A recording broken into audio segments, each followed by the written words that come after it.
Saudara-saudari terkasih dalam Kristus, hari ini ketika kita mendengarkan kata-kata kitab suci, kita diingatkan akan keterbatasan keberadaan manusiawi kita, kemuliaan manusiawi kita, dan semua yang kita miliki di dunia ini. Kita semua diingatkan bahwa kita masing-masing adalah manusia fana yang akan menderita dan mengalami kematian di akhir hidup kita di dunia ini. Tidak ada yang bisa hidup selamanya. Cepat atau lambat, keberadaan duniawi kita akan berakhir. Tetapi kita juga kemudian diingatkan bahwa kematian bukanlah akhir dari semuanya. Karena melalui apa yang Tuhan sendiri telah nyatakan kepada kita tahu bahwa kematian hanyalah awal dari tahap baru dalam kehidupan. Dan kita memiliki pilihan apakah kita akan melakukannya, berakhir dalam keabadian sukacita dengan Tuhan, atau dalam kekekalan penderitaan dan penyesalan jauh darinya. Saudara-saudari yang terkasih, seperti yang kita dengar dalam perikop Injil hari ini, Raja Herodes dari Galilea tercengang mendengar karya Tuhan Yesus dan berpikir bahwa Santo Yohanes Pembaptis, hamba Tuhan, telah hidup kembali. Secara kontekstual, Santo Yohanes Pembaptis telah dipenggal oleh Herodes atas dorongan istrinya Herodias.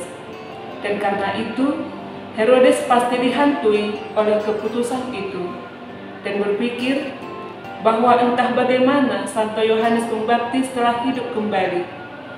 Sebenarnya ini semacam pengingat yang menyentuh dan tepat waktu bagi raja yang telah menjalani gaya hidup yang bejat dan berlebihan akan keterbatasan kekuatan dan kemuliaan duniawinya. Saudara-saudari, hari ini ketika kita mendengarkan bacaan kitab suci, marilah kita semua meluangkan waktu untuk membedakan dengan cermat tentang kehidupan kita sendiri.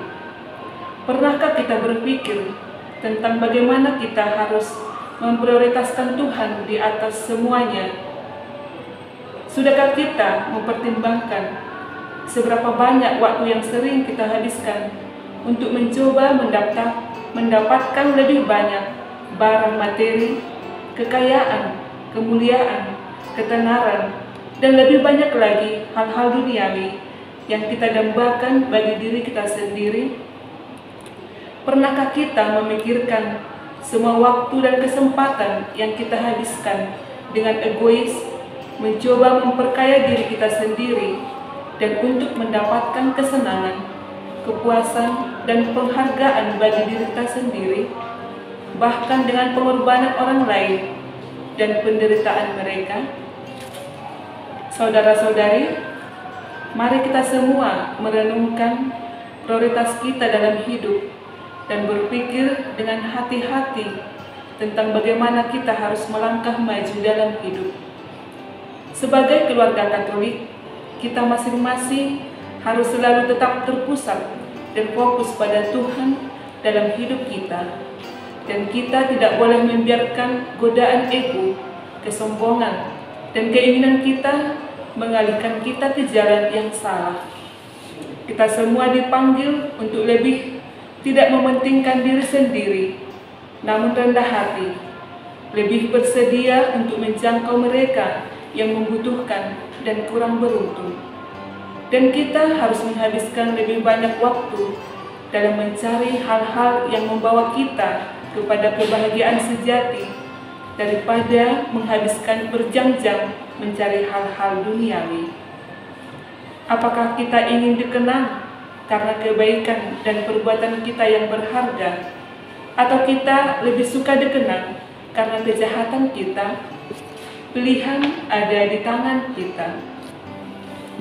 Saudara-saudari yang terkasih, oleh karena itu, marilah kita semua memfokuskan kembali hidup dan perhatian kita kepada Tuhan.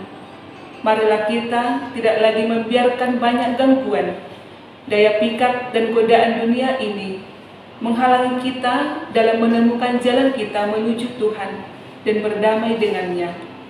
Marilah kita semua berusaha untuk melakukan yang terbaik dan dalam menjalani hidup kita dengan lebih layak, sehingga dalam segala hal kita akan menjadi contoh yang baik bagi satu sama lain.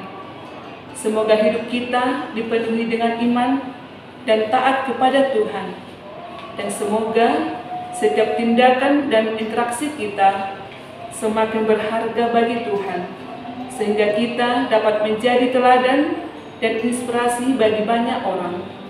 Semoga Tuhan memberkati kita selalu dalam segala hal dan semua upaya baik kita untuk kemuliaan-Nya yang lebih besar dan untuk kebaikan saudara-saudari kita sekarang dan selama-lamanya.